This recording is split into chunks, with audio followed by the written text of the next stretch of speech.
menghadap Bapak pagi hari ini adalah untuk meminta Bapak untuk berkoordinasi dengan saya terkait dengan tugas dari CGP, yaitu modul 1.4 tentang budaya positif dan segitiga restitusi.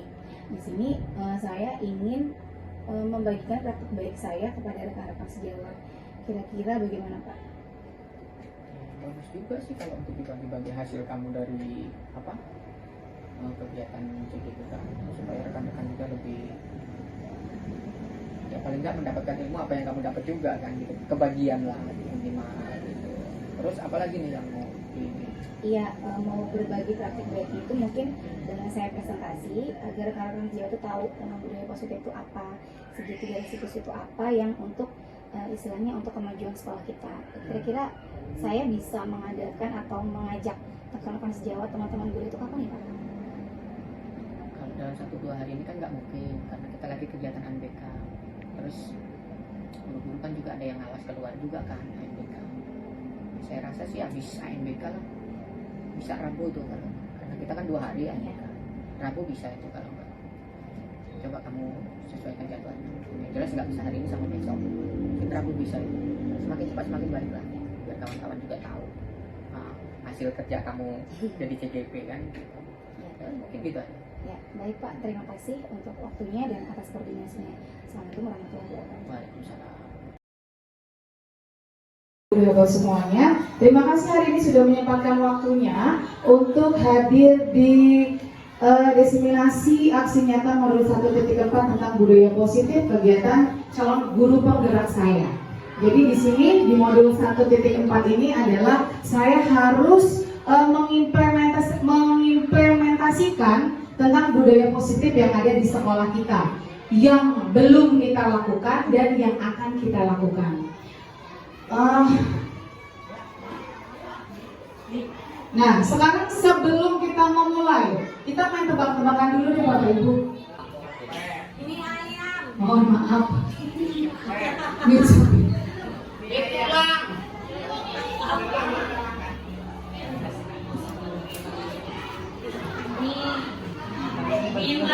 Ada M, ada N, Min, S-nya dicoret jadi minta duit, kawan. Ya, kalau yang berhubungan dengan duit ini kita cepat ya, apalagi akhir bulan seperti ini, benar nggak Bapak Ibu? Ya. Nah sekarang kita sudah masuk materi, kita sekarang masuk ke disiplin. Disiplin dalam budaya positif di sekolah kita ini mungkin belum, atau kita tidak sadar bahwa kita sudah pernah melakukan tentang budaya positif, tapi kita tidak tahu ternyata yang kita lakukan itu kita sudah melakukan tentang budaya positif. Ki Hajar Dewantara menyatakan bahwa untuk mencapai kemerdekaan atau dalam konteks pendidikan kita saat ini, untuk menciptakan murid yang merdeka, syarat utamanya adalah harus ada disiplin yang kuat. Disiplin yang dimaksud adalah disiplin diri yang memiliki motivasi internal. Jika kita tidak memiliki motivasi internal, maka kita memerlukan pihak lain untuk mendisiplinkan kita atau motivasi eksternal karena berasal dari luar, bukan dari dalam diri kita sendiri. Jadi disiplin itu berasal dari dua Bapak Ibu. Disiplin internal dari diri kita sendiri dan disiplin eksternal yang berasal dari luar atau lingkungan kita. Selanjutnya adalah motivasi internal dan motivasi eksternal. Motivasi internal itu adalah motivasi yang timbul dari diri kita sendiri. Misalnya kita termotivasi untuk apa sih? Agar diri kita ini bisa lebih maju, berarti kita harus memunculkan motivasi itu dari diri kita sendiri. Kemudian ada motivasi eksternal yang timbul dari luar. Dari luar atau orang lain ini adalah bentuk dukungan dari orang lain untuk memotivasi diri kita. Jadi motivasi itu berasal dari dua, dari diri kita sendiri dan juga dari orang lain atau perlu dukungan dari orang lain. Kira-kira dalam diri kita ini motivasinya sudah, apakah diri kita ini sudah termotivasi belum Bapak Ibu? Sudah pernah termotivasi ya? Motivasi untuk apa Pak? Nyari duit, pasti dong. Kalau nyari duit, karena kita semua sudah berkeluarga, jadi harus ada motivasi diri untuk menghidupi keluarga kita. Bukan begitu Bapak Ibu? Nah, selanjutnya adalah teori kontrol. Setiap perbuatan benar atau salah itu pasti mempunyai tujuan. Terlepas kita melakukan perbuatan itu benar atau melakukan perbuatan itu salah, pasti kita itu mempunyai tujuan tersendiri. Jadi disebut teori kontrol. Disiplin. Disiplin ini adalah sebagai bentuk kontrol diri, yaitu belajar untuk mengontrol diri sendiri agar dapat mencapai suatu tujuan yang mulia. Jadi disiplin itu harus kita mulai dari diri kita sendiri. Sebelum kita mendisiplinkan orang lain tentunya, disiplin itu harus kita munculkan dari diri kita sendiri. Yang kedua adalah nilai-nilai kebajikan. Di dalam profil pelajar Pancasila, nilai-nilai kebajikan adalah sifat positif manusia yang merupakan tujuan mulia yang ingin dicapai oleh setiap individu. Pasti kita sebagai manusia yang baik, kita pada dasarnya adalah ingin memiliki tujuan mulia. Ya Bapak Ibu, kita sebagai pengajar, kita sebagai pendidik, terlepas dari kita ingin membuat anak kita pintar, pasti kita ini ingin mempunyai tujuan mulia, yaitu sepertinya ingin membuat anak kita itu moralnya lebih bagus, perilakunya lebih bagus, ya. Di sini profil pelajar Pancasila ada 6. Yang pertama adalah beriman dan bertakwa kepada Tuhan Yang Esa dan berakhlak mulia, berkebinekaan global, gotong royong, bernalar kritis, kreatif, dan mandiri. Beriman dan bertakwa kepada Tuhan Yang Maha Esa, semua kita manusia pasti punya iman dan takwa. Berkebinekaan global itu adalah berwawasan yang luas. Bagaimana kita bisa memberikan ilmu kita kepada peserta didik kita kalau kita tidak mempunyai wawasan yang luas. Dan yang ketiga adalah bernalar kritis. Bernalar kritis ini peserta didik itu kita biasakan dari sekarang untuk berpikir secara kritis. Jangan semua gurunya yang mikir. Jangan semua kita kasih asupan terus. Tetap dari mereka harus mempunyai penalaran kritis. Bagaimana cara memecahkan masalah. Ya Bapak Ibu, kalau kita kan selama ini kalau misalnya anak gak bisa apa-apa, kita greget, udah nih kita kasih. Tapi mulai dari sekarang kita coba untuk peserta didik kita, anak didik kita itu untuk memecahkan suatu masalah yang mereka hadapi. Yang selanjutnya di sini adalah gotong royong. Kalau gotong royong kita pastinya semua sudah memberikan kewajiban kepada anak-anak untuk lebih bergotong royong. Kreatif pasti, kreatif itu tidak hanya dari pesertanya didik juga. Dari kitanya pun, dari pendidiknya pun kita juga harus berkreatif. Apalagi sekarang di sekolah kita ini sudah ada 2 kurikulum yang berjalan, kurikulum Merdeka dan K13. Dan kurikulum Merdeka yang sekarang kita jalankan itu harus menuntut pendidik atau guru kita ini harus lebih kreatif. Kreatifnya dalam segala hal. Dan selanjutnya adalah mandiri. Mandiri di sini dalam artian apapun yang akan kita lakukan itu ya kita harus mempunyai pikiran sendiri, berdiri sendiri. Tapi tentunya dibantu dengan rekan-rekan sejawat atau teman-teman yang lain. Selanjutnya adalah untuk pembahasan disiplin positif ini, kita ini ada peraturan kelas, ada keyakinan kelas, dan ada kesepakatan kelas. Jadi peraturan kelas, keyakinan kelas, dan kesepakatan kelas itu pengertiannya berbeda-beda Bapak Ibu. Apakah kita sudah melakukannya? Coba kita lihat. Nah, peraturan kelas itu segala sesuatu yang dibuat untuk mengatur, bersifat konkret dan rinci, biasanya dibuat oleh guru tanpa berkolaborasi dengan murid. Misalnya kalau peraturan di kelas kita yang sudah kita jalankan sekarang ini apa? Peraturan kelas itu kita tidak berkolaborasi, jadi kita yang bikin sendiri di peraturan kelasnya, yang harus ditaati oleh setiap siswa. Contohnya apa? Misalnya di kelas Bu Selvi, peraturan kelas apa yang Bu Selvi adakan di kelas? Kita tanpa berkolaborasi dengan murid ya. Piket kelas, kalau piket kelas itu harus. Kemudian bersifat konkret. dan rinci. Biasanya kalau peraturan itu sudah kita buat seperti kayak peraturan sekolah. Peraturan sekolah itu apa? Memakai seragam merah putih pada saat hari Senin dan Selasa. Kalau sekarang kita putih-putih pada saat hari Senin, ya. Kemudian biasanya dibuat oleh guru tanpa berkolaborasi dengan murid. Dibuat oleh guru tanpa berkolaborasi. Jadi tidak ada kesepakatan antara guru dan murid dalam peraturan sekolah ini atau peraturan kelas. Selanjutnya contoh, datang tidak boleh terlambat. Itu peraturannya ya. Kemudian memakai seragam setiap hari. Itu sudah peraturan dari sekolah kita. Mengerjakan PR di rumah, tidak boleh membuang sampah sembarangan. Selanjutnya adalah keyakinan kelas. Menghindari bersifat abstrak dan tidak selalu konkret. Menghindari kalimat negatif dan menggunakan kalimat positif menjadi landasan sikap siswa.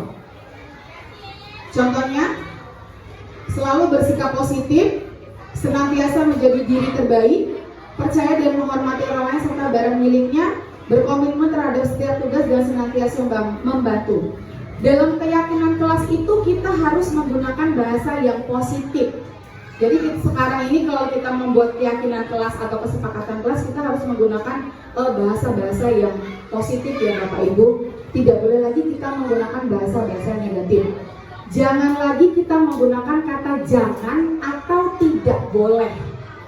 Tapi itu kayaknya agak susah ya, karena sudah biasa, sudah kebiasaannya. Cuman bagaimana cara kita merubah dari kebiasaan yang tidak positif itu menjadi kebiasaan yang positif.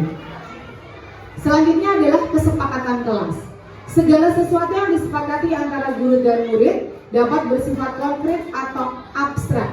Jadi mulai sekarang Bapak Ibu, di setiap kelas itu Bapak Ibu boleh membuat atau bisa membuat kesepakatan kelas bersama dengan siswa-siswa Bapak Ibu. Misalnya contohnya apa di sini? 1. Disiplin waktu. Setiap kelas itu pasti mempunyai kesepakatan yang berbeda-beda. Tergantung bagaimana kolaborasi antara guru dan muridnya. Mau apa kita di kesepakatan kelas kita apa? 1. Contohnya disiplin waktu. Disiplin waktu itu tidak boleh terlambat datang ke kelas. Tidak boleh. Kita tidak boleh lagi memakai kata tidak boleh. Jadi kita menggunakan langsung disiplin waktu. Yang kedua, berdoa sebelum memulai pelajaran. Kalau ini kesepakatan kelas kita sudah umum ya. Berdoa sebelum memulai pelajaran. Yang ketiga, saling menghargai dan berkata sopan. Saling menghargai dan berkata sopan. Bapak Ibu, mungkin kita sekarang ini sangat miris sekali pada anak didik kita. Dengan apa yang mereka dengar di lingkungannya, itu biasanya akan mereka bawa di lingkungan sekolah ini.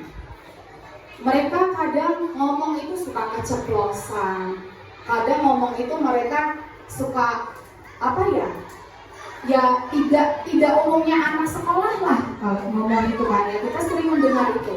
Jadi itu bisa untuk kita buat kesepakatan di kelas, saling menghargai. Misalnya tidak boleh ngatain orang tua. Kalau anak-anak kita sekarang kayak ngebully ya, ngomongin orang tua, ngatain temennya pendek, hitam, jelek, botak.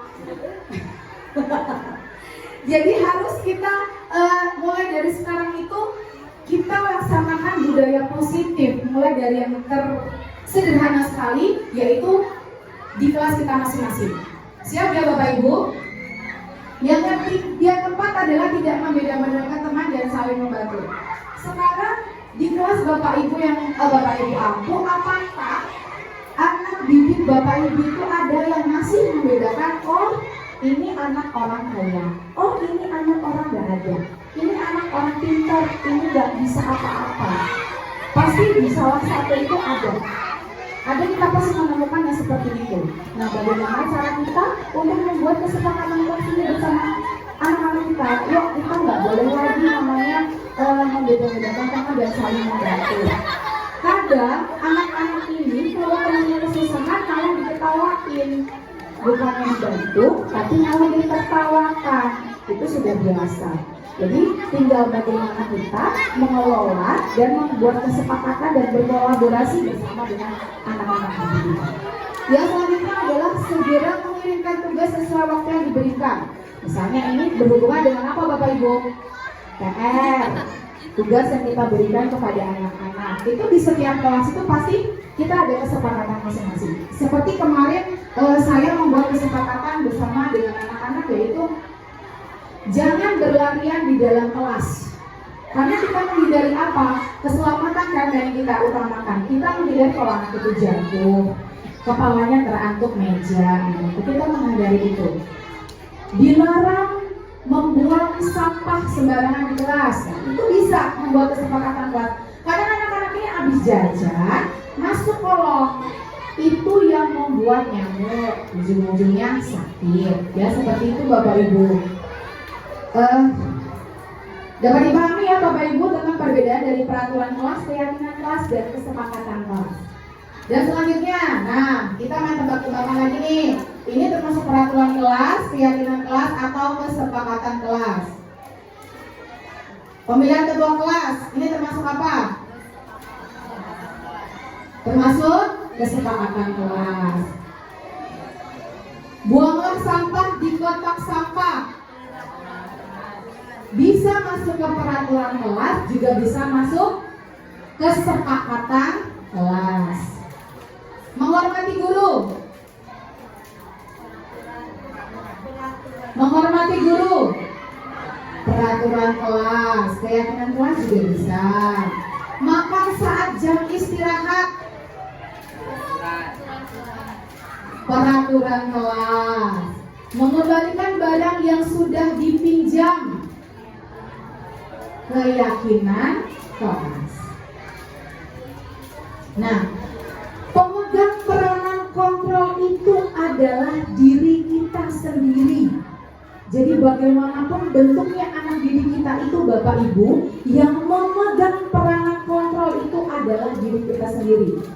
Anak didik kita mau jadi seperti apa? Ya tergantung dari kitanya. Cara mendidiknya seperti apa? Kalau cara mendidik kita nih asal-asalan, ya akan terlahirlah peserta-peserta didik yang asal-asalan pula. Tapi kalau bagaimana cara kita mendidik kita ini? Kita nih serius, kita nih ikhlas, kita nih apa ya istilahnya? Bertanggung jawab. Ya akan terlahirlah peserta didik yang seperti itu juga. Tapi kadang kita gini ya Bapak Ibu, gimana sih kalau kita ini melakukan budaya positif sedangkan anak didik kita itu tidak mendukung? Ayo, bagaimana? Saya mau bertanya kepada Ibu Yus sebagai guru senior ya. Gimana ya Bu, kira-kira kalau misalkan kita ini pengen menerapkan budaya positif di kelas kita sendiri dulu deh, sedangkan anak-anak didik kita ini gak mendukung dengan budaya positif yang akan kita lakukan. Yang akan Ibu Yus lakukan apa? Pendekatan seperti apa? Iya, bagus. Itu adalah salah satu cara. Pendekatan yang kita lakukan. Pasti di kelas itu adalah salah satu atau beberapa anak yang sangat-sangat sulit kita atur, ya kan? Dari kelas 1 sampai dengan kelas 6, yang membuat setiap hari darah kita naik. Betul itu Ibu Mila? Betul.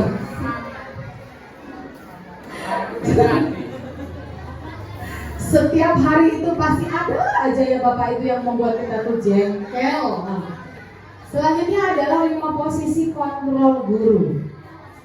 Nah, 5 posisi kontrol guru ini, yang pertama kita ada sebagai penghukum, pembuat rasa bersalah, sebagai teman, sebagai pemantau, dan sebagai manajer. Kontrol guru inilah 5 kontrol guru ini yang ada di diri kita Bapak Ibu. Satu penghukum itu pasti lah ya, kita ini menghukum anak itu pasti.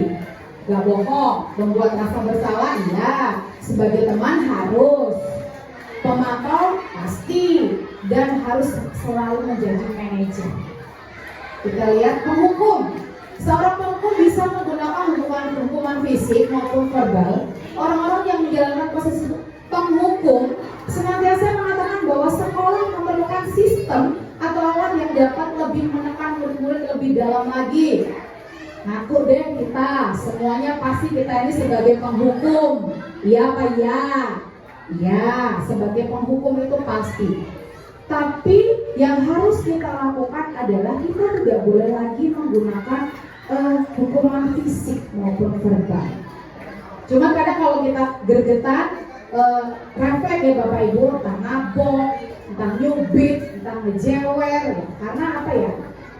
Setiap diri manusia itu adalah punya kontrol sabar masing-masing.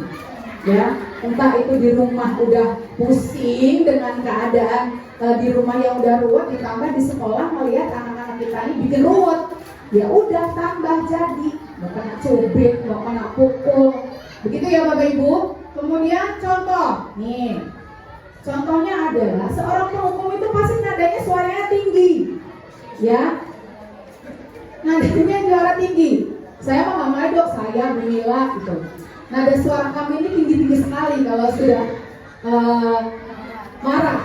Bahasa tubuhnya mata melotot. Kira-kira matanya melotot nggak Bu Mila?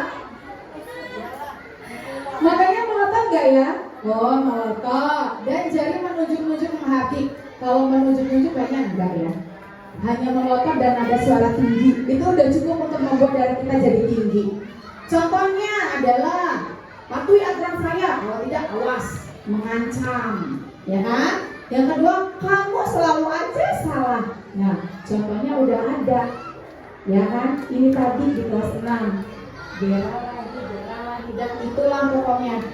Selalu saja, pasti kamu selalu yang terakhir selesai. Kita pasti kesel kalau di setiap kelas itu ada 1-2 anak yang selalu selesai dalam mengerjakan tugas. Emosi nggak Bapak Ibu? Emosi nggak Bapak Ibu? Jangan bilang nggak emosi, pasti emosi, ya kan? Nah, ada kemungkinan kalau kita itu sebagai penghukum, kemungkinan murid itu menjadi marah dan mendendam atau bersifat agresif. Bisa jadi sesudah kembali duduk, murid tersebut akan mencoret-coret bukunya atau meja tulisnya. Jadi mereka tuh mengekspresikan kekesalan kita sama gurunya abis dimarahin itu macam-macam. Ada yang ngomel, ada yang mukanya ditekuk, ada yang kesel coret-coret bukunya, biasanya seperti itu. Karena mereka tidak mungkin mau mengekspresikan langsung kepada gurunya, yang ada tambah dimarahin, ya kan? Yang kedua, pembuat merasa bersalah. Pada posisi ini biasanya guru akan bersuara lebih lembut. Pembuat rasa bersalah akan menggunakan keheningan yang membuat orang lain merasa tidak nyaman, bersalah atau rendah diri. Rendah diri ya, bukan rendah hati. Jadi kalau pembuat rasa bersalah itu contohnya seperti ini Bapak Ibu. Ibu sangat kecewa sekali dengan kamu, tapi nada suaranya itu lembut gitu. Cuma nyesek di hati kita ngomongnya. Nampol, des gitu biasanya. Yang kedua, berapa kali sih Bapak harus memberitahu kamu ya? Biasanya kalau kita udah ngomong begitu tuh anak ini udah berkali-kali membuat kesalahan. Dikasih satu sekali omongan, nggak mempan. 2 kali omongan, nggak mempan. Mau dicubit, mau dipukul ya sama aja, namanya anak bebel. Ya kan, akhirnya udah nggak bisa emosi lagi. Akhirnya dengan cara dia, bagaimana ya cara anak ini biar kapok istilahnya? Ya udah dikasih omongan yang pedes aja sekalian. Gimana coba kalau orang tua kamu tahu kamu berbuat begini? Pernah tidak kita akan ngomong kayak gitu? Pernah kan? Kayak mana nih kalau nanti bu guru omong nih sama orang tuanya, pasti kayak gitu kan ya?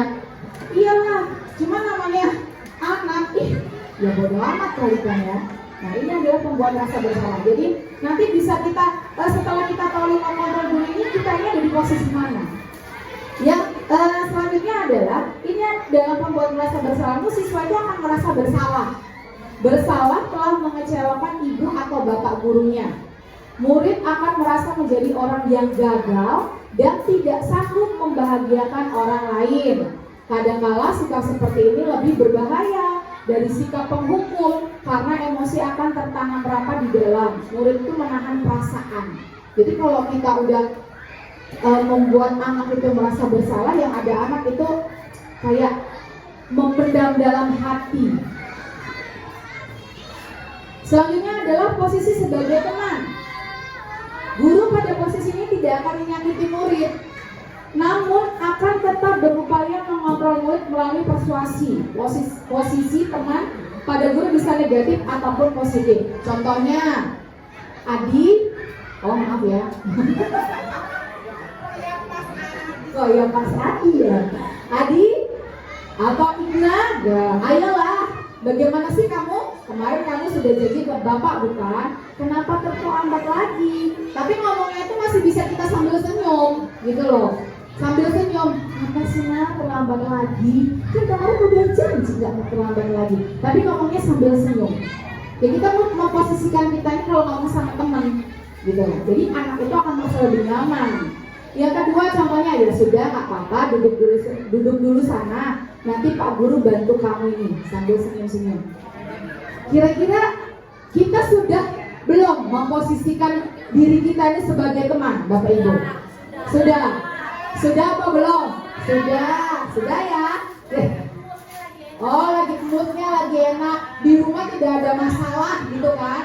Ya, kita memposisikan di kelas tuh kayaknya kita ini bahagia bawaannya. Mau ngeliat anaknya bikin masalah, kita rangkul gitu kan? Ya, oke. Selanjutnya adalah murid ini akan merasa senang dan akrab dengan guru. Nah, murid ini akan senang kalau kita tuh menganggap mereka tuh teman. Ini termasuk dampak yang positif. Hanya saja di sisi negatif, murid menjadi tergantung pada guru tersebut. Bila ada masalah, dia merasa bisa mengandalkan guru tersebut untuk membantunya. Akibat lain dari posisi teman, Igna hanya akan berbuat sesuatu bila menyuruh adalah guru tersebut. Jadi kalau udah kita ngerasa teman itu, si Igna ini mau jalan kalau ya guru itu yang nyuruh. Itu negatifnya. Kemudian, dan belum tentu berlaku sama dengan guru atau orang lain. Iya, kalau guru lain yang nyuruh gak bakal mau jalan. Bener gak? Anak-anak kita tuh seperti itu gak sih? Iya. Nah, sekarang bagaimana cara kita merubah mindset mereka itu agar tidak seperti itu? Selanjutnya, pemantau. Kita sebagai pemantau itu biasanya dengan nada suara yang datar, bahasa tubuh yang formal, jadi agak-agak resmi gitu ya kalau sebagai pemantau. Memantau berarti mengawasi. Pada saat kita mengawasi, kita bertanggung jawab di atas perilaku orang-orang yang kita awasi. Posisi pemantau berdasarkan pada peraturan-peraturan dan konsekuensi. Dengan menggunakan sanksi atau konsekuensi, kita dapat memisahkan hubungan pribadi kita dengan murid. Contohnya, peraturannya apa? Jadi kalau misalnya kita sebagai pemantau, kita mengingatkan lagi anak-anak kita itu. Misalnya anak itu datang tidak memakai sepatu warna hitam, tapi datang memakai sepatu warna putih. Kita kan pertamanya pasti kita melihat. Kalau kita sebagai kita langsung jawab, nah, kamu tahu kan peraturan di sekolah kita itu bahwa kita tidak boleh memakai sepatu selain berwarna hitam. Nah, kemudian apa yang telah kamu lakukan? Apa yang telah kamu lakukan? Kita bisa, kita sebenarnya sudah tahu anak itu melakukan apa. Tapi bagaimana dengan bahasa kita, anak itu berkata jujur dengan kita, dengan menanyakan apa yang telah kamu lakukan, pastinya dengan bahasa yang positif. Jangan kamu ini lagi ngapain lagi. Nah, yang ada dia juga nggak akan ngaku kalau kita ditanya gitu. Sanksi atau konsekuensinya apa? Kita bilang ke anak-anak, kalau kamu tidak memakai sepatu hitam, kan kemarin sudah dikasih tahu sanksi atau konsekuensinya. Ayo apa? Diingatkan lagi, tapi tetap dengan suara yang halus, lembut. Nadanya juga datar, tidak boleh naik ya, tidak boleh terlalu turun, tapi harus dengan nada yang datar. Selanjutnya, siswa akan memahami konsekuensi yang harus dijalankan karena telah melanggar salah satu peraturan sekolah. Ini positifnya. Dan guru tidak menunjukkan suatu emosi yang berlebihan, menjadi marah atau membuat merasa berbuat salah. Kira-kira kita sudah menjalankan ini belum Bapak Ibu? Sudah? Memantau? Sudah ya? Nah, selanjutnya adalah posisi terakhir adalah manajer. Manajer adalah posisi di mana guru berbuat sesuatu bersama dengan murid, mempersilahkan murid mempertanggungjawabkan perilakunya, mendukung murid agar dapat menemukan solusi atas permasalahannya sendiri. Di posisi manajer, murid diajak untuk menganalisis kebutuhan dirinya maupun kebutuhan orang lain. Di sini penekanan bukan kemampuan membuat konsekuensi, namun dapat berkolaborasi dengan murid bagaimana memperbaiki kesalahan yang ada. Contohnya, sebagai seorang manajer, nada suara kita tuh tulus, harus tulus, ya. Bahasa tubuhnya tidak kaku dan mendekat ke murid. Jadi intinya adalah murid itu kita dekati, kita ajak ngomong baik-baik, ya kan? Nada suara kita halus dan tulus. Kira-kira bukan begitu, Ibu Mila? Apa yang kita yakini? Contoh, apa yang kita yakini? Nah, kita balik lagi nih ke keyakinan kelas. Kita ingatkan lagi peserta didik kita, keyakinan kelas apa sih yang sudah kita buat? Kalau mereka membuat kesalahan yang melenceng dari keyakinan kelas yang sudah kita buat, kita tanyakan, apa sih yang sudah kita yakini? Ingat gak keyakinan kelas yang sudah kita buat itu apa? Yang kedua, kalau dia sudah menjawab, apa sih keyakinan kelas ini? Oh ini Bu. Kita tanya lagi, apakah kamu meyakininya? Jika kamu meyakininya, apakah kamu bersedia memperbaikinya? Nah, kita tanyakan dulu, kemudian kita tanya lagi, dia yakin apa enggak? Kalau dia yakin, dia mau enggak bersedia memperbaiki kesalahan yang sudah dia perbuat? Dari melacak dari keyakinan kelas yang sudah dia lakukan tadi. Kemudian, jika kamu perbaiki ini, hal ini menunjukkan apa tentang dirimu? Jadi kita tuh memberikan tanggung jawab kepada anak-anak kita, Bapak Ibu. Ya, apa rencana kamu untuk memperbaiki hal ini? Misalnya, contohnya, Gerald menarik baju Bagas. Tiba-tiba, tanpa disadari, kancing baju Bagas ini copot. Nah, kemudian Bu Mila memanggil Gerald, tapi dengan posisi sebagai manajer ya. Nadanya suara tulus, bahasa tubuhnya tidak kaku. Si Bu Mila ini menanyakan, Gerald, coba kamu ingat lagi keyakinan kelas apa tempat kita itu? Ya ingat. Nah kemudian, kamu yakin gak Gerald dengan apa yang kita buat kemarin dari keyakinan kelas itu? Ya, iya Bu, yakin. Ya ini kalau Gerald lagi lurus ya. Nah, terus jika kamu meyakininya, apakah kamu bersedia memperbaikinya? Kita lihat, kita hadapkan si dua person ini, si dua anak ini. Kemudian jika kamu memperbaiki ini, hal ini menunjukkan apa tentang dirimu? Ya Bu, dia menjawab, ya saya akan bertanggung jawab, saya salah, tapi saya akan bertanggung jawab. Dengan cara apa Gerald kamu bertanggung jawab atas kesalahan kamu? Ya Bu, saya akan memperbaiki kancing baju Bagas, misalnya seperti itu. Jadi posisi kita ini adalah memposisikan diri sebagai manajer. Dari kelima posisi kontrol guru ini, apakah semuanya sudah ada di dalam diri kita, Bapak Ibu? Sudah semua ya. Tapi yang sering kita lakukan adalah posisi kontrol seperti apa? Satu, penghukum itu pasti ya. Kita itu masih dalam tahap sebagai penghukum. Teman, ya kan?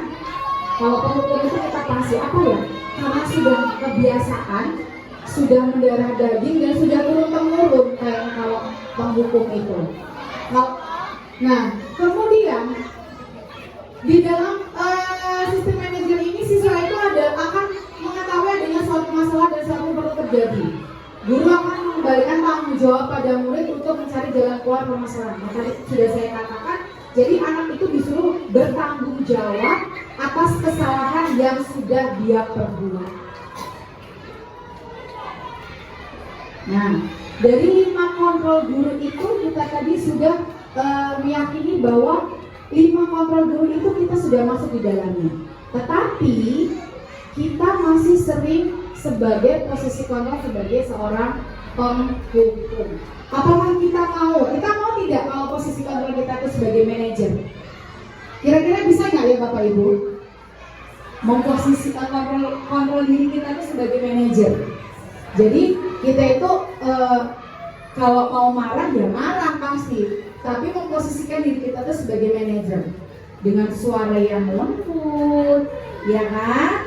Dengan menanyakan kepada murid itu dengan pertanyaan yang bagus, dengan pertanyaan dengan bahasa yang positif.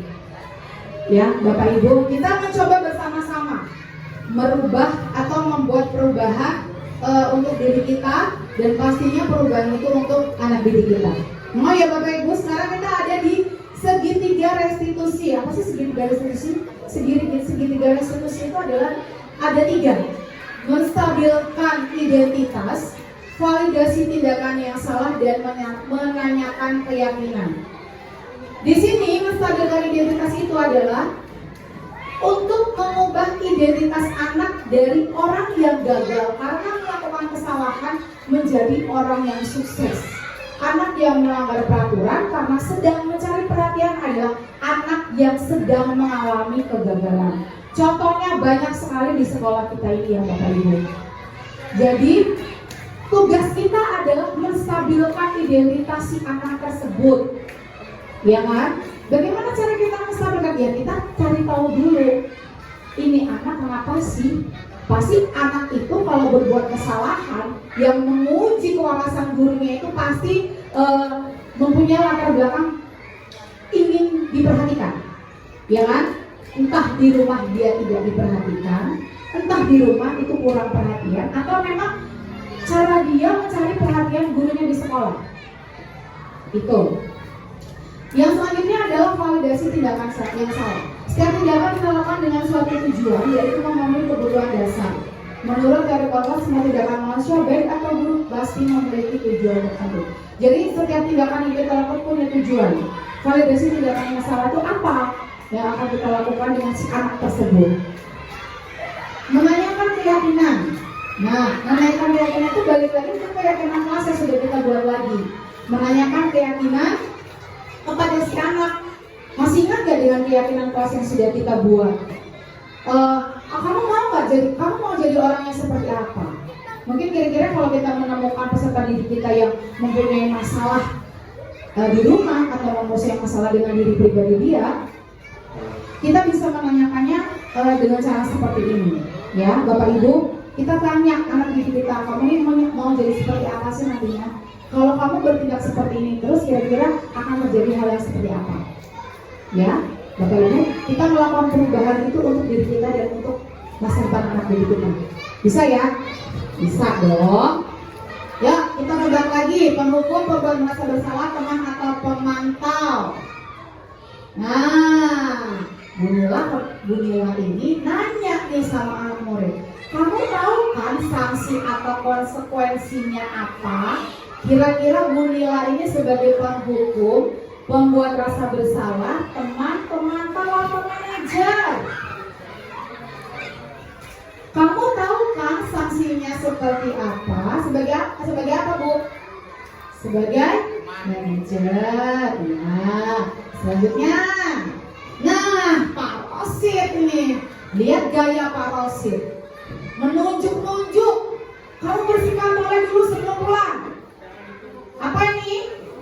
Penghukum. Ya. Selanjutnya, Bu Mila nanya, mengapa begitu sih nak? Nanti ibu yang dimarahi kepala sekolah loh. Nah, mengkambil tangan kepala sekolah nih. Ayo, mengapa begitu sih nak? Tapi gaya Bu Mila ini enggak yang marah gitu loh. Apa nih? Mengapa nanti ibu yang dimarahi kepala sekolah loh? Membuat merasa bersalah. Padahal Pak Adi gak bilang apa-apa, tapi dia jadi kamu hitam gitu kan. Nah, sekarang ini sama si anak. Kalau gaya di terus dia bilang, apa kabarnya bro? Teman, pasti kan? Kak Ina nanya sama Aska, apa Apa rencana kamu untuk memperbaiki hal ini? Sebagai apa? Ya.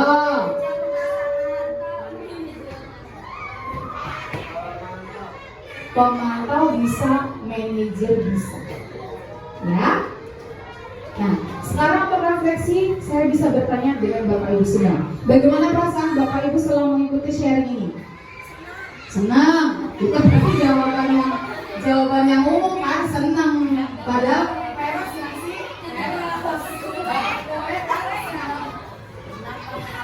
Ya. Setelah mengikuti kegiatan ini, apa sih harapan dari Bapak Ibu semua? Untuk ini saya tanya kepada Pak Adi dulu sebagai kepala sekolah. Setelah kegiatan sharing ini harapannya akhirnya kita punya ilmu nih untuk merefleksi si anak. Oh ya. Refleksi si anak bila terjadi hal-hal yang mungkin merugikan sekolah lah, merugikan diri dia sendiri juga. Jadi kita sudah punya bahan nih untuk merefleksi dia. Mudah-mudahan kita sudah mempunyai bahan nih, ilmu gimana cara kita merefleksi kepada anak didik kita, gitu. Nah, kalau dari Bu Erna, apa sih Bu harapan Ibu Erna ini setelah mengikuti kegiatan ini? Kalau menurut saya sih kita berpikir positif lagi ke anak. Gimana caranya bisa mengembangkan kemampuan mereka dengan cara ya seperti tadi membuat Keyakinan kelas, kesepakatan kelas, ya. Jadi pada intinya adalah kita mendapatkan ilmu ya Bapak Ibu. Jadi kita tuh lebih tahu. Terus kita sudah tahu nih posisi kontrol kita tuh seperti apa. 5 posisi kontrol kita tuh apa? Sebagai guru, sebagai pemarah, penghukumkah, sebagai temankah, pemantau, sebagai manajerkah, ya. Jadi kita sudah tahu. Terus bagaimana cara kita mengimplementasikan ini kepada anak didik kita nantinya, ya Bapak Ibu. Jadi setelah kegiatan ini, harapan Bapak Ibu semua adalah dapat merubah sekolah kita ini menjadi lebih baik lagi, dapat menciptakan anak-anak atau peserta didik yang bertanggung jawab, mempunyai moral yang bagus, mempunyai iman dan takwa yang bagus. Ya, sopan santun itu pasti. Ya Bapak Ibu. Baiklah, terima kasih saya ucapkan kepada Bapak Ibu semua karena sudah meluangkan waktunya untuk mengikuti diseminasi budaya positif yang untuk kegiatan CGP yang telah saya lakukan. Atas perhatiannya saya ucapkan terima kasih. Atas kekurangannya saya mohon maaf. Assalamualaikum warahmatullahi wabarakatuh.